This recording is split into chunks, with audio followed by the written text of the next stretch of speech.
سبحان الله، غير كنشوف هاد المخلوق وكنقول غيزبل شي زبله. والله العظيم داكشي اللي بقيت متابعو حتى الاخر، وما غير طالق السلوكية. هو ما يحشمش، هو المشكل هو ما كيحشمش، هو غير طالق ديك السلوكية وسارحة عنده. وهذوك اللي طايرين به مساكن كيشوفوا فيه، ما قادروا يكذبوه، ما قادروا يقولوا لي راك كتقول الحق.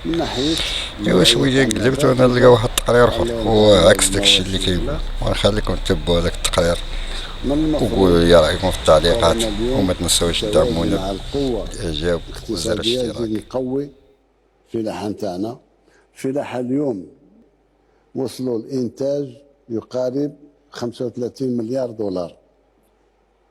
الفلاحة ماهوش إلا اللي قال الأسعار طلعت والأسعار هبطت وكذا. الفلاحة نتاعنا راها ماشية، راها تتقدم. اليوم الفلاحة هذه نتاع الخضروات. وإلى ولاية سطيف، طوابير كبيرة تشهدها نقاط بيع السميد من قبل المواطنين في محاولة للظفر بكأس سميد وسط تذمر من قبل الحاضرين. تغطية فيصل شناكي.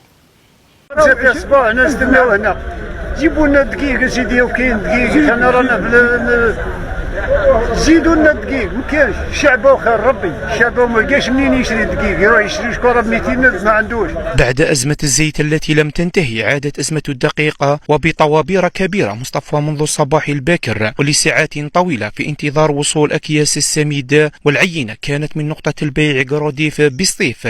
رانا نعانيو من أزمة دقيق، ورانا من صلاة الفجر وهي موسيلاشان يومي ثم ما كانش، وراو الدقيق تاع البريمي ما كانش، وراه يروح. والله يومين انا الاول امبارح هنا ودوك هاي بلاصتي، امبارح بالبلاصه هذه.